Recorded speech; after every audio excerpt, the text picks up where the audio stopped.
Welcome to Golden Audiobooks. Be sure to subscribe and let us know in the comments where you're watching from and what book you'd like to hear next. Your feedback means a lot for us. Sir Arthur Conan Doyle, The Return of Sherlock Holmes, Adventure 1, The Adventure of the Empty House.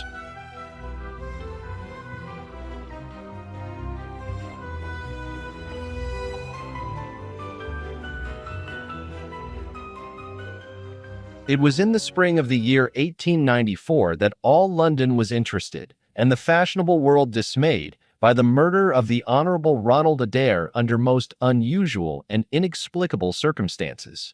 The public has already learned those particulars of the crime which came out in the police investigation, but a good deal was suppressed upon that occasion, since the case for the prosecution was so overwhelmingly strong that it was not necessary to bring forward all the facts. Only now, at the end of nearly 10 years, am I allowed to supply those missing links which make up the whole of that remarkable chain. The crime was of interest in itself, but that interest was as nothing to me compared to the inconceivable sequel, which afforded me the greatest shock and surprise of any event in my adventurous life. Even now, after this long interval, I find myself thrilling as I think of it, and feeling once more that sudden flood of joy, amazement, and incredulity which utterly submerged my mind. Let me say to that public which has shown some interest in those glimpses which I have occasionally given them of the thoughts and actions of a very remarkable man, that they are not to blame me if I have not shared my knowledge with them, for I should have considered it my first duty to have done so had I not been barred by a positive prohibition from his own lips, which was only withdrawn upon the 3rd of last month. It can be imagined that my close intimacy with Sherlock Holmes had interested me deeply in crime, and that after his disappearance I never failed to read with care the various problems which came before the public, and I even attempted more than once for my own private satisfaction to employ his methods in their solution, though with indifferent success. There was none, however, which appealed to me like this tragedy of Ronald Adair. As I read the evidence at the inquest which led up to a verdict of willful murder against some person or persons unknown, I realized more clearly than I had ever done the loss which the community had sustained by the death of Sherlock Holmes. There were points about this strange business which would, I was sure, have specially appealed to him, and the efforts of the police would have been supplemented, or more probably anticipated, by the trained observation and the alert mind of the first criminal agent in Europe. All day as I drove upon my round, I turned over the case in my mind, and found no explanation which appeared to me to be adequate. At the risk of telling a twice-told tale, I will recapitulate the facts as they were known to the public at the conclusion of the inquest. The Honorable Ronald Adair was the second son of the Earl of Maynooth, at that time governor of one of the Australian colonies. Adair's mother had returned from Australia to undergo the operation for cataract, and she, her son Ronald, and her daughter Hilda were living together at 427 Park Lane. The youth moved in the best society, had, so far as was known, no enemies and no particular vices. He had been engaged to Miss Edith Woodley of Carstairs, but the engagement had been broken off by mutual consent some months before, and there was no sign that it had left any very profound feeling behind it. For the rest, the man's life moved in a narrow and conventional circle, for his habits were quiet and his nature unemotional. Yet it was upon this easy-going young aristocrat that death came in most strange and unexpected form between the hours of 10 and 11:20 on the night of March 30th, 1894. Ronald Adair was fond of cards, playing continually, but never for such stakes as would hurt him. He was a member of the Baldwin, the Cavendish, and the Bagatelle card clubs. It was shown that after dinner on the day of his death, he had played a rubber of whist at the latter club. He had also played there in the afternoon. The evidence of those who had played with him, Mr. Murray, Sir John Hardy, and Colonel Moran, showed that the game was whist, and that there was a fairly equal fall of the cards. Adair might have lost £5, but not more. His fortune was a considerable one, and such a loss could not in any way affect him. He had played nearly every day at one club or other, but he was a cautious player and usually rose a winner. It came out in evidence that in partnership with Colonel Moran, he had actually won as much as £420 in a sitting some weeks before from Godfrey Milner and Lord Balmoral. So much for his recent history, as it came out at the inquest. On the evening of the crime, he returned from the club exactly at 10. His mother and sister were out spending the evening with a relation. The servant deposed that she heard him enter the front room on the second floor, generally used as his sitting room. She had lit a fire there, and as it smoked, she had opened the window. No sound was heard from the room until 11:20, the hour of the return of Lady Maynooth and her daughter. Desiring to say good night, she had attempted to enter her son's room. The door was locked on the inside, and no answer could be got to their cries and knocking. Help was obtained and the door forced. The unfortunate young man was found lying near the table. His head had been horribly mutilated by an expanding revolver bullet, but no weapon of any sort was to be found in the room. On the table lay 2 banknotes for £10 each and £17.10 in silver and gold, the money arranged in little piles of varying amount. There were some figures also upon a sheet of paper with the names of some club friends opposite to them, from which it was conjectured that before his death he was endeavoring to make out his losses or winnings at cards. Minute examination of the circumstances served only to make the case more complex. In the first place, no reason could be given why the young man should have fastened the door upon the inside. There was the possibility that the murderer had done this and had afterwards escaped by the window. The drop was at least 20 feet, however, and a bed of crocuses in full bloom lay beneath. Neither the flowers nor the earth showed any sign of having been disturbed, nor were there any marks upon the narrow strip of grass which separated the house from the road. Apparently, therefore, it was the young man himself who had fastened the door. But how did he come by his death? No one could have climbed up to the window without leaving traces. Suppose a man had fired through the window. It would indeed be a remarkable shot who could with a revolver inflict so deadly a wound.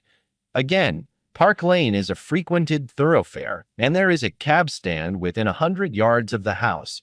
No one had heard a shot. And yet there was the dead man, and there the revolver bullet which had mushroomed out as soft-nosed bullets will, and so inflicted a wound which must have caused instantaneous death. Such were the circumstances of the Park Lane mystery, which were further complicated by entire absence of motive, since, as I have said, young Adair was not known to have any enemy, and no attempt had been made to remove the money or valuables in the room. All day I turned these facts over in my mind, endeavoring to hit upon some theory which could reconcile them all, and to find that line of least resistance which my poor friend had declared to be the starting point of every investigation. I confess that I made little progress. In the evening, I strolled across the park and found myself about 6 o'clock at the Oxford Street end of Park Lane. A group of loafers upon the pavements, all staring up at a particular window, directed me to the house which I had come to see. A tall, thin man with colored glasses, whom I strongly suspected of being a plainclothes detective, was pointing out some theory of his own, while the others crowded round to listen to what he said. I got as near him as I could, but his observations seemed to me to be absurd, so I withdrew again in some disgust. As I did so, I struck against an elderly deformed man who had been behind me, and I knocked down several books which he was carrying. I remember that as I picked them up, I observed the title of one of them, The Origin of Tree Worship, and it struck me that the fellow must be some poor bibliophile, who either as a trade or as a hobby was a collector of obscure volumes. I endeavored to apologize for the accident, but it was evident that these books, which I had so unfortunately maltreated, were very precious objects in the eyes of their owner.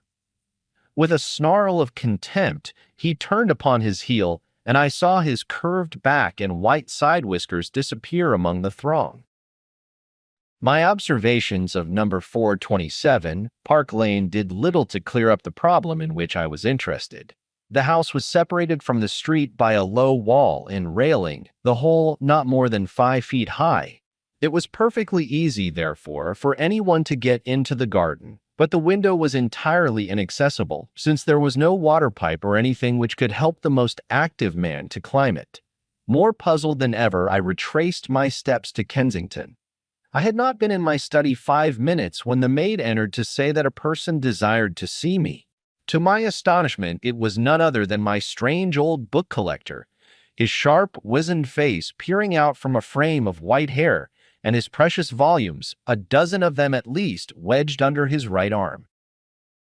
"You're surprised to see me, sir," said he in a strange, croaking voice. I acknowledged that I was. "Well, I've a conscience, sir, and when I chanced to see you go into this house, as I came hobbling after you, I thought to myself, I'll just step in and see that kind gentleman and tell him that if I was a bit gruff in my manner, there was not any harm meant, and that I am much obliged to him for picking up my books." "You make too much of a trifle," said I. "May I ask how you knew who I was?" "Well, sir, if it isn't too great a liberty, I am a neighbor of yours, for you'll find my little bookshop at the corner of Church Street, and very happy to see you, I am sure. Maybe you collect yourself, sir. Here's British Birds and Catullus and the Holy War, a bargain every one of them. With 5 volumes you could just fill that gap on that second shelf. It looks untidy, does it not, sir?" I moved my head to look at the cabinet behind me. When I turned again, Sherlock Holmes was standing smiling at me across my study table. I rose to my feet, stared at him for some seconds in utter amazement, and then it appears that I must have fainted for the first and the last time in my life. Certainly a gray mist swirled before my eyes, and when it cleared I found my collar ends undone and the tingling aftertaste of brandy upon my lips. Holmes was bending over my chair, his flask in his hand. "My dear Watson," said the well-remembered voice, "I owe you 1,000 apologies. I had no idea that you would be so affected." I gripped him by the arm. "Holmes," I cried, "is it really you? Can it indeed be that you are alive? Is it possible that you succeeded in climbing out of that awful abyss?" "Wait a moment," said he. "Are you sure that you are really fit to discuss things? I have given you a serious shock by my unnecessarily dramatic reappearance." "I am all right, but indeed, Holmes, I can hardly believe my eyes. Good heavens, to think that you of all men, should be standing in my study." Again I gripped him by the sleeve and felt the thin, sinewy arm beneath it. "Well, you're not a spirit anyhow," said I. "My dear chap, I am overjoyed to see you. Sit down and tell me how you came alive out of that dreadful chasm." He sat opposite to me and lit a cigarette in his old nonchalant manner. He was dressed in the seedy frock coat of the book merchant, but the rest of that individual lay in a pile of white hair and old books upon the table. Holmes looked even thinner and keener than of old, but there was a dead white tinge in his aquiline face which told me that his life recently had not been a healthy one. "I am glad to stretch myself, Watson," said he. "It is no joke when a tall man has to take a foot off his stature for several hours on end. Now, my dear fellow, in the matter of these explanations we have, if I may ask for your cooperation, a hard and dangerous night's work in front of us. Perhaps it would be better if I gave you an account of the whole situation when that work is finished. I am full of curiosity. I should much prefer to hear now." "You'll come with me tonight?" "When you like and where you like." "This is indeed like the old days. We shall have time for a mouthful of dinner before we need go. Well then, about that chasm.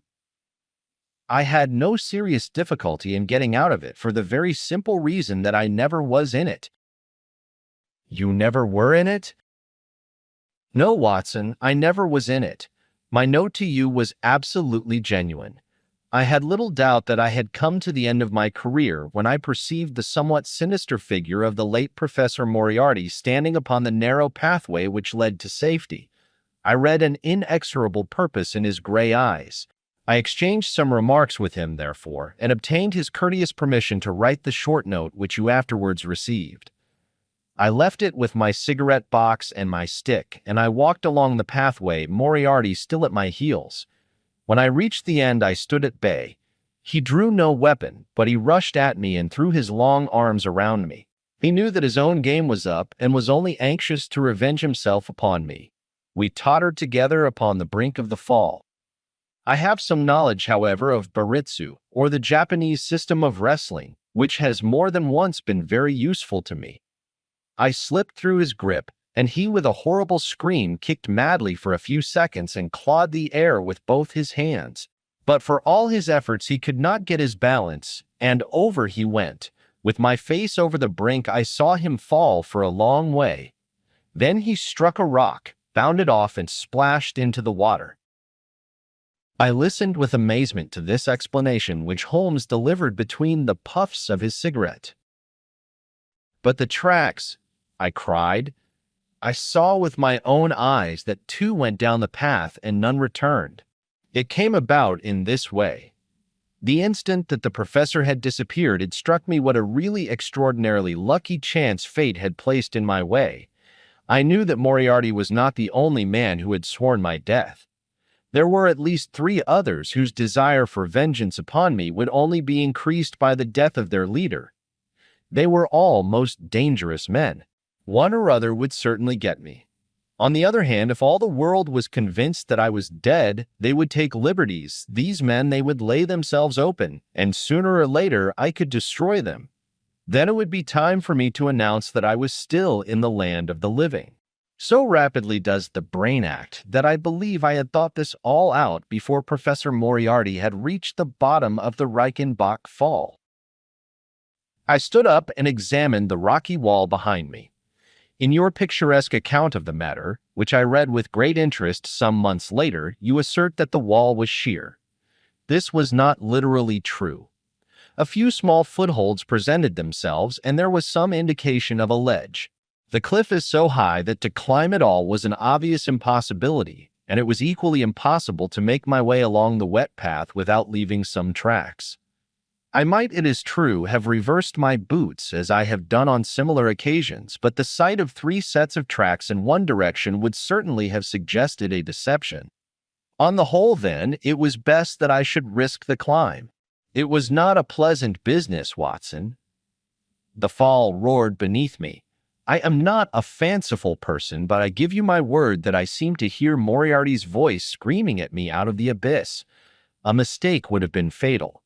More than once, as tufts of grass came out in my hand or my foot slipped in the wet notches of the rock, I thought that I was gone. But I struggled upwards, and at last I reached a ledge several feet deep and covered with soft green moss, where I could lie unseen in the most perfect comfort. There I was stretched when you, my dear Watson, and all your following were investigating in the most sympathetic and inefficient manner the circumstances of my death. At last, when you had all formed your inevitable and totally erroneous conclusions, you departed for the hotel, and I was left alone. I had imagined that I had reached the end of my adventures, but a very unexpected occurrence showed me that there were surprises still in store for me. A huge rock, falling from above, boomed past me, struck the path, and bounded over into the chasm. For an instant I thought that it was an accident, but a moment later, looking up, I saw a man's head against the darkening sky, and another stone struck the very ledge upon which I was stretched within a foot of my head. Of course, the meaning of this was obvious. Moriarty had not been alone. A confederate, and even that one glance had told me how dangerous a man that confederate was, had kept guard while the professor had attacked me. From a distance, unseen by me, he had been a witness of his friend's death and of my escape.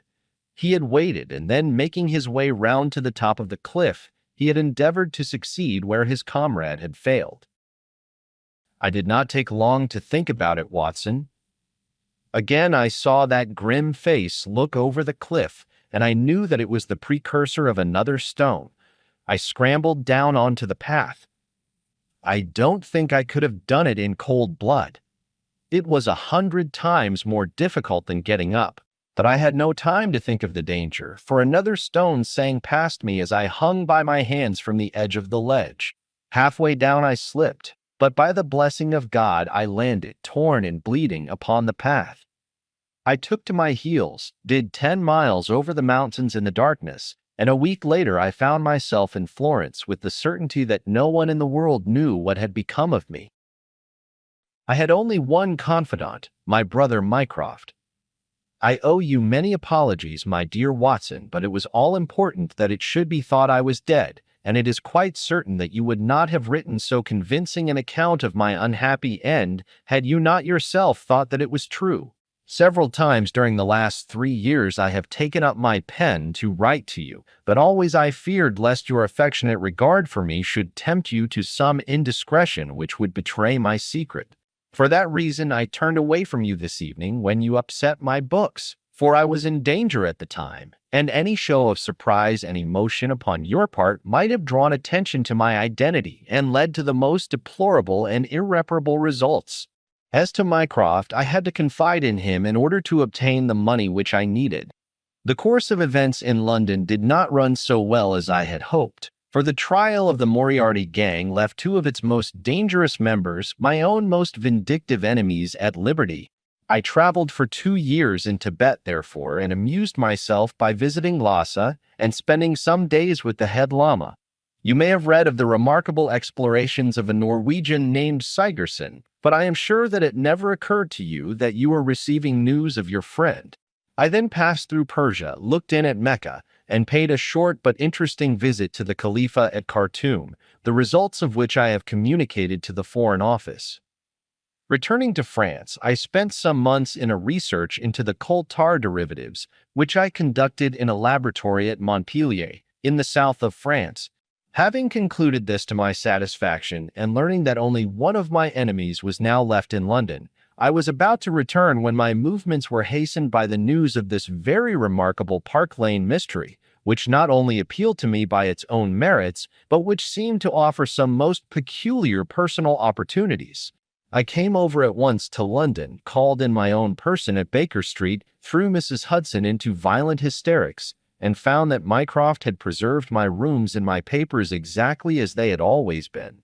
So it was, my dear Watson, that at 2 o'clock today I found myself in my old armchair in my own old room, and only wishing that I could have seen my old friend Watson in the other chair which he has so often adorned. Such was the remarkable narrative to which I listened on that April evening, a narrative which would have been utterly incredible to me had it not been confirmed by the actual sight of the tall, spare figure and the keen, eager face, which I had never thought to see again.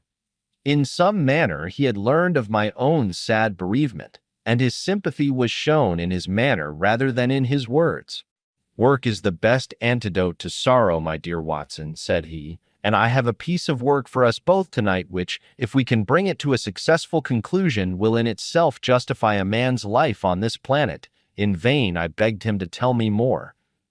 "You will hear and see enough before morning," he answered.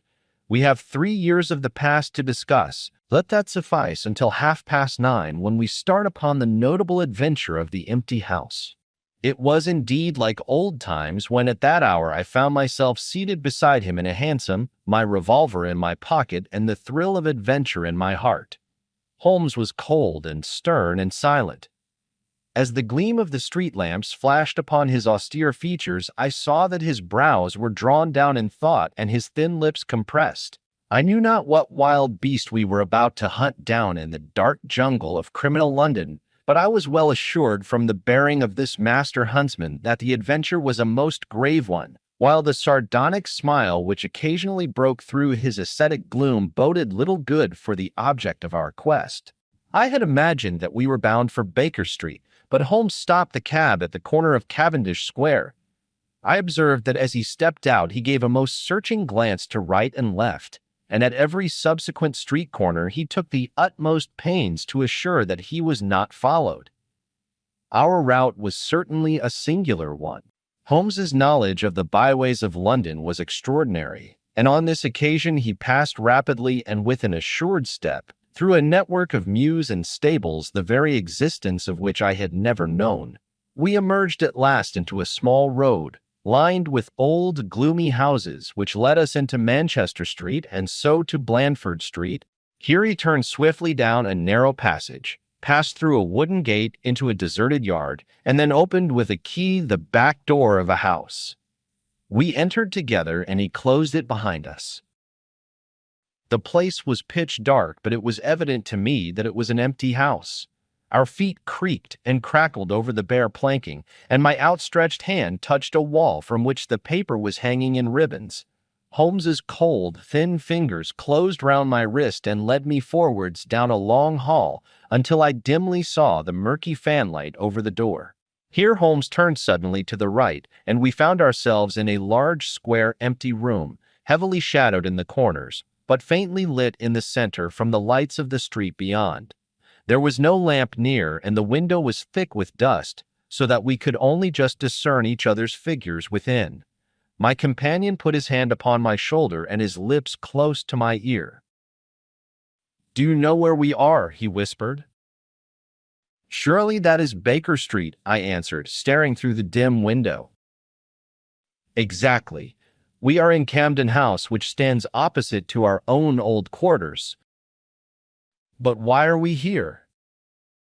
"Because it commands so excellent a view of that picturesque pile. Might I trouble you, my dear Watson, to draw a little nearer to the window, taking every precaution not to show yourself, and then to look up at our old rooms, the starting point of so many of our little adventures? We will see if my 3 years of absence have entirely taken away my power to surprise you." I crept forward and looked across at the familiar window. As my eyes fell upon it, I gave a gasp and a cry of amazement. The blind was down and a strong light was burning in the room. The shadow of a man who was seated in a chair within was thrown in hard black outline upon the luminous screen of the window. There was no mistaking the poise of the head, the squareness of the shoulders, the sharpness of the features. The face was turned half round, and the effect was that of one of those black silhouettes which our grandparents loved to frame. It was a perfect reproduction of Holmes. So amazed was I that I threw out my hand to make sure that the man himself was standing beside me. He was quivering with silent laughter. "Well," said he. "Good heavens!" I cried. "It is marvelous." "I trust that age doth not wither nor custom stale my infinite variety," said he, and I recognized in his voice the joy and pride which the artist takes in his own creation. "It really is rather like me, is it not? I should be prepared to swear that it was you." The credit of the execution is due to Monsieur Oscar Meunier of Grenoble, who spent some days in doing the molding. It is a bust in wax. The rest I arranged myself during my visit to Baker Street this afternoon. But why? Because, my dear Watson, I had the strongest possible reason for wishing certain people to think that I was there when I was really elsewhere. And you thought the rooms were watched? I knew that they were watched. By whom? By my old enemies, Watson. By the charming society whose leader lies in the Reichenbach Falls. You must remember that they knew, and only they knew, that I was still alive. Sooner or later, they believed that I should come back to my rooms. They watched them continuously, and this morning they saw me arrive. How do you know? Because I recognized their sentinel when I glanced out of my window. He is a harmless enough fellow, Parker by name, a garroter by trade, and a remarkable performer upon the Jew's harp. I cared nothing for him, but I cared a great deal for the much more formidable person who was behind him, the bosom friend of Moriarty, the man who dropped the rocks over the cliff, the most cunning and dangerous criminal in London. That is the man who is after me tonight, Watson, and that is the man who is quite unaware that we are after him. My friend's plans were gradually revealing themselves. From this convenient retreat, the watchers were being watched and the trackers tracked. That angular shadow up yonder was the bait, and we were the hunters. In silence, we stood together in the darkness and watched the hurrying figures who passed and repassed in front of us. Holmes was silent and motionless, but I could tell that he was keenly alert and that his eyes were fixed intently upon the stream of passers-by. It was a bleak and boisterous night, and the wind whistled shrilly down the long street. Many people were moving to and fro, most of them muffled in their coats and cravats. Once or twice, it seemed to me that I had seen the same figure before, and I especially noticed two men who appeared to be sheltering themselves from the wind in the doorway of a house some distance up the street. I tried to draw my companion's attention to them, but he gave a little ejaculation of impatience and continued to stare into the street. More than once he fidgeted with his feet and tapped rapidly with his fingers upon the wall. It was evident to me that he was becoming uneasy and that his plans were not working out altogether as he had hoped.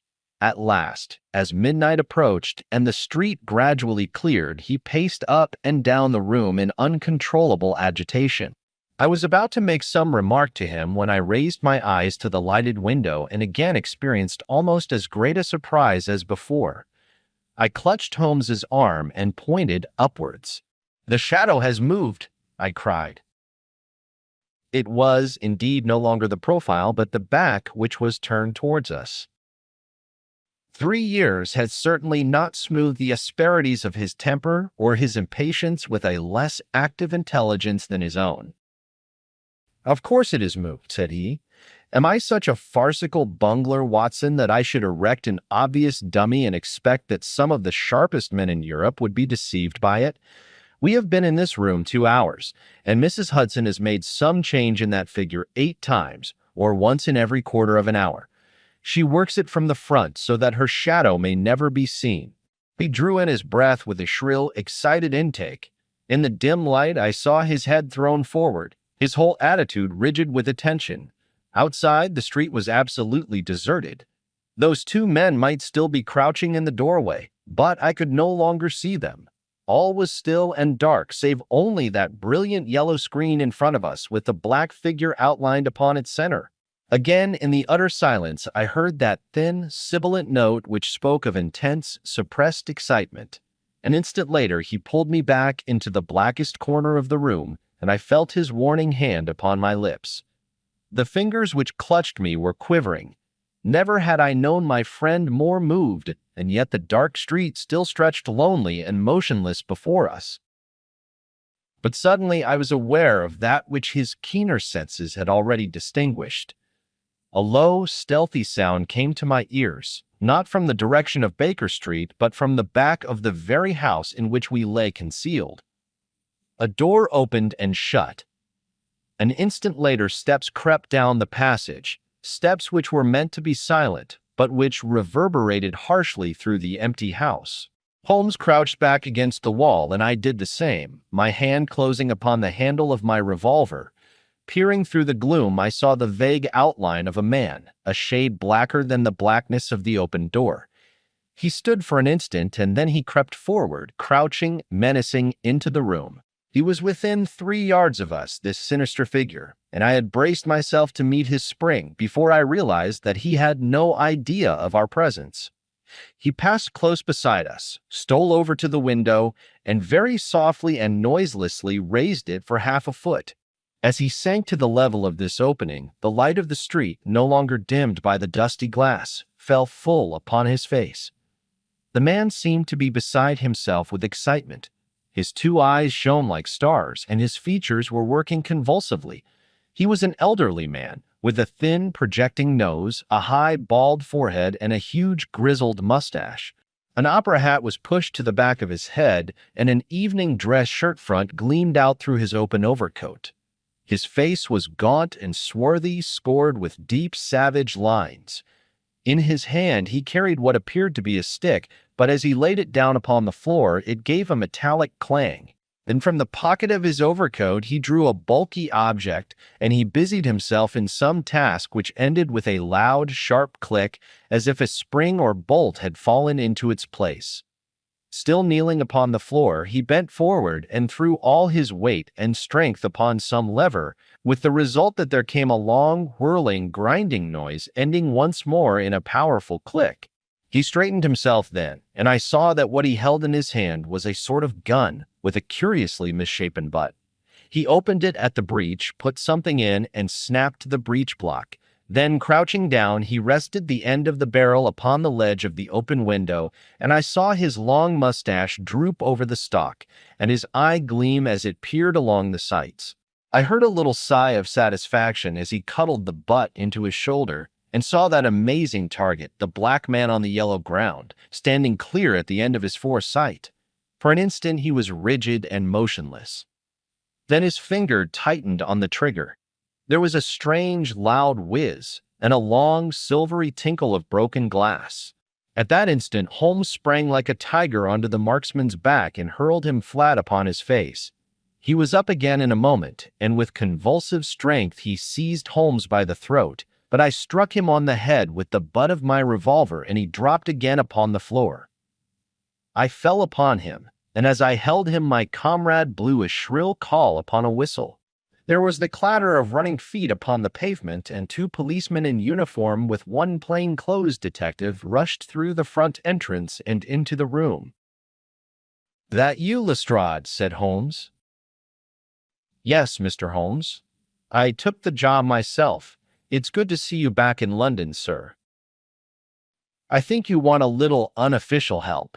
3 undetected murders in 1 year won't do, Lestrade. But you handled the Molesey mystery with less than your usual. That's to say, you handled it fairly well." We had all risen to our feet, our prisoner breathing hard, with a stalwart constable on each side of him. Already a few loiterers had begun to collect in the street. Holmes stepped up to the window, closed it, and dropped the blinds. Lestrade had produced 2 candles, and the policemen had uncovered their lanterns. I was able at last to have a good look at our prisoner. It was a tremendously virile and yet sinister face which was turned towards us. With the brow of a philosopher above and the jaw of a sensualist below, the man must have started with great capacities for good or for evil. But one could not look upon his cruel blue eyes with their drooping, cynical lids, or upon the fierce, aggressive nose and the threatening, deep-lined brow, without reading nature's plainest danger signals. He took no heed of any of us, but his eyes were fixed upon Holmes's face with an expression in which hatred and amazement were equally blended. "You fiend," he kept on muttering. "You clever, clever fiend." "Ah, Colonel," said Holmes, arranging his rumpled collar, "journeys end in lovers' meetings, as the old play says. I don't think I have had the pleasure of seeing you since you favored me with those attentions as I lay on the ledge above the Reichenbach Fall." The colonel still stared at my friend like a man in a trance. "You cunning, cunning fiend," was all that he could say. "I have not introduced you yet," said Holmes. "This gentleman is Colonel Sebastian Moran, once of Her Majesty's Indian Army, and the best heavy game shot that our Eastern Empire has ever produced. I believe I am correct, Colonel, in saying that your bag of tigers still remains unrivaled." The fierce old man said nothing, but still glared at my companion. With his savage eyes and bristling mustache, he was wonderfully like a tiger himself. "I wonder that my very simple stratagem could deceive so old a shikari," said Holmes. "It must be very familiar to you. Have you not tethered a young kid under a tree, lain above it with your rifle, and waited for the bait to bring up your tiger? This empty house is my tree, and you are my tiger. You have possibly had other guns in reserve in case there should be several tigers, or in the unlikely supposition of your own aim failing you. These," he pointed around, "are my other guns. The parallel is exact." Colonel Moran sprang forward with a snarl of rage, but the constables dragged him back. The fury upon his face was terrible to look at. "I confess that you had one small surprise for me," said Holmes. "I did not anticipate that you would yourself make use of this empty house and this convenient front window. I had imagined you as operating from the street, where my friend Lestrade and his merry men were awaiting you. With that exception, all has gone as I expected." Colonel Moran turned to the official detective. "You may or may not have just cause for arresting me," said he, "but at least there can be no reason why I should submit to the gibes of this person. If I am in the hands of the law, let things be done in a legal way." "Well, that's reasonable enough," said Lestrade. Nothing further you have to say, Mr. Holmes, before we go? Holmes had picked up the powerful air gun from the floor and was examining its mechanism. An admirable and unique weapon, said he, noiseless and of tremendous power. I knew von Herder, the blind German mechanic who constructed it to the order of the late Professor Moriarty. For years I have been aware of its existence, though I have never before had the opportunity of handling it. I commend it very specially to your attention, Lestrade, and also the bullets which fit it. You can trust us to look after that, Mr. Holmes, said Lestrade, as the whole party moved towards the door. Anything further to say? Only to ask what charge you intend to prefer. What charge, sir? Why, of course, the attempted murder of Mr. Sherlock Holmes. Not so, Lestrade. I do not propose to appear in the matter at all. To you and to you only belongs the credit of the remarkable arrest which you have effected.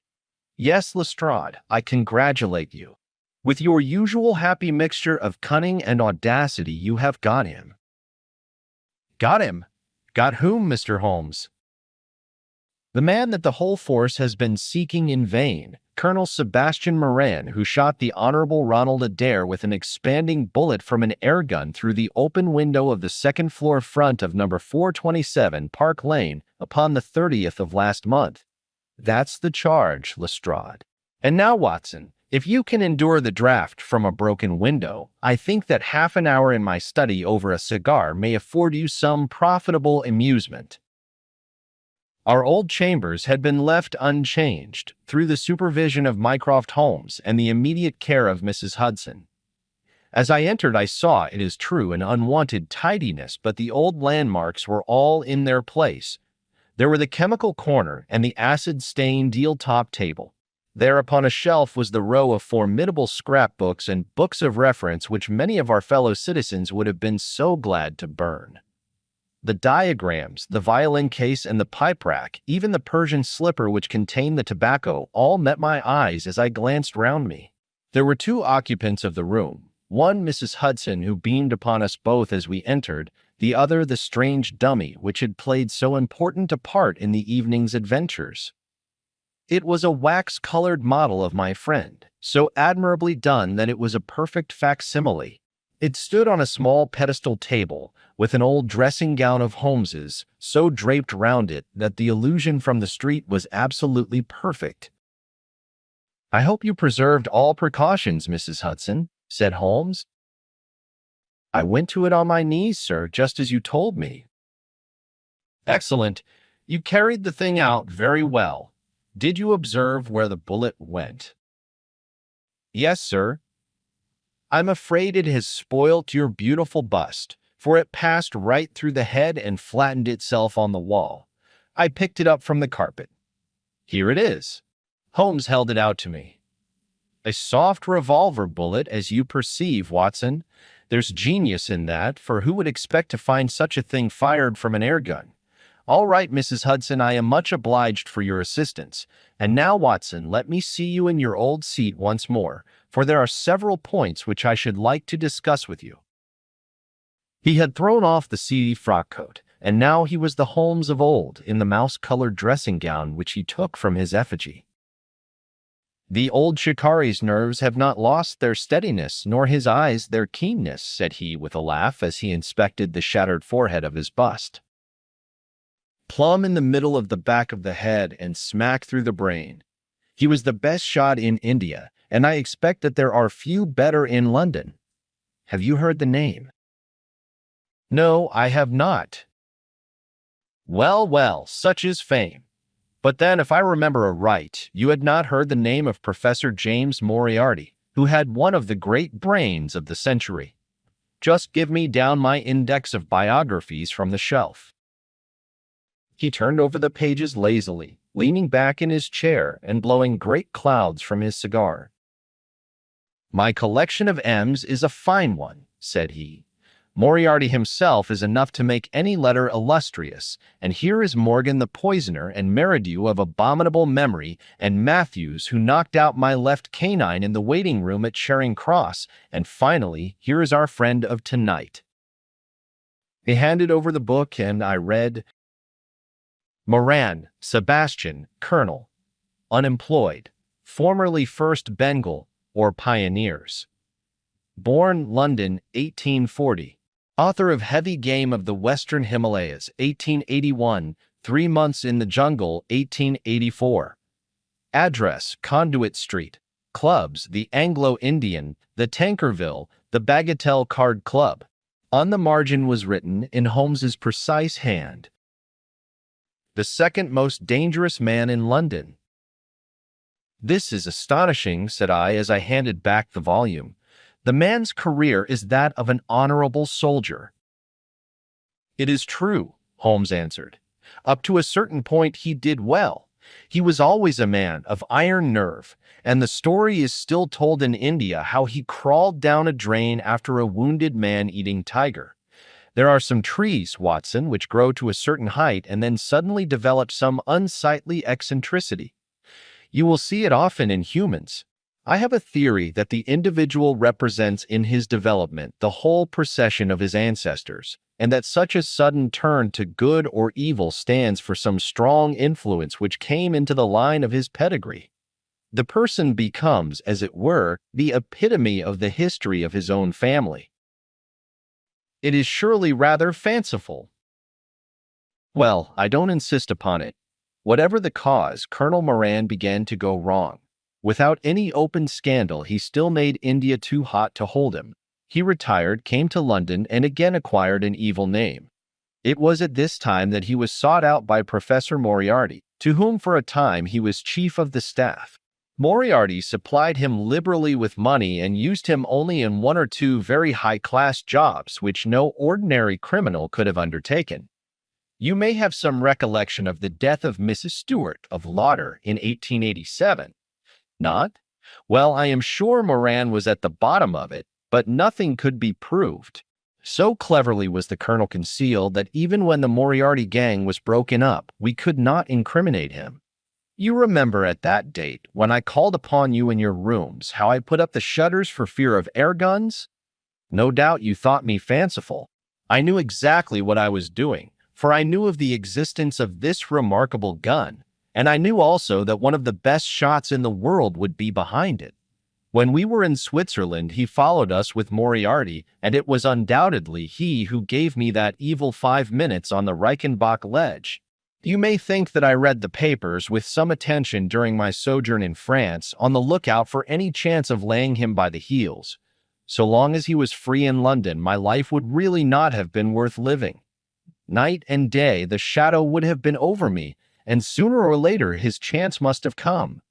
What could I do? I could not shoot him at sight, or I should myself be in the dock. There was no use appealing to a magistrate. They cannot interfere on the strength of what would appear to them to be a wild suspicion. So I could do nothing. But I watched the criminal news, knowing that sooner or later I should get him. Then came the death of this Ronald Adair. My chance had come at last. Knowing what I did, was it not certain that Colonel Moran had done it? He had played cards with the lad. He had followed him home from the club. He had shot him through the open window. There was not a doubt of it. The bullets alone are enough to put his head in a noose. I came over at once. I was seen by the sentinel, who would, I knew, direct the colonel's attention to my presence. He could not fail to connect my sudden return with his crime and to be terribly alarmed. I was sure that he would make an attempt to get me out of the way at once and would bring round his murderous weapon for that purpose. I left him an excellent mark in the window, and having warned the police that they might be needed, by the way, Watson, you spotted their presence in that doorway with unerring accuracy. I took up what seemed to me to be a judicious post for observation, never dreaming that he would choose the same spot for his attack. Now, my dear Watson, does anything remain for me to explain? Yes, said I. You have not made it clear what was Colonel Moran's motive in murdering the Honorable Ronald Adair. Ah, my dear Watson, there we come into those realms of conjecture where the most logical mind may be at fault. Each may form his own hypothesis upon the present evidence, and yours is as likely to be correct as mine. You have formed one, then? I think that it is not difficult to explain the facts. It came out in evidence that Colonel Moran and young Adair had between them won a considerable amount of money. Now, Moran undoubtedly played foul. Of that I have long been aware. I believe that on the day of the murder, Adair had discovered that Moran was cheating. Very likely he had spoken to him privately and had threatened to expose him unless he voluntarily resigned his membership of the club and promised not to play cards again. It is unlikely that a youngster like Adair would at once make a hideous scandal by exposing a well-known man so much older than himself. Probably he acted as I suggest. The exclusion from his clubs would mean ruin to Moran, who lived by his ill-gotten card gains. He therefore murdered Adair, who at the time was endeavoring to work out how much money he should himself return, since he could not profit by his partner's foul play. He locked the door lest the ladies should surprise him and insist upon knowing what he was doing with these names and coins. Will it pass? I have no doubt that you have hit upon the truth. It will be verified or disproved at the trial. Meanwhile, come what may, Colonel Moran will trouble us no more. The famous airgun of von Herder will embellish the Scotland Yard Museum, and once again Mr. Sherlock Holmes is free to devote his life to examining those interesting little problems which the complex life of London so plentifully presents.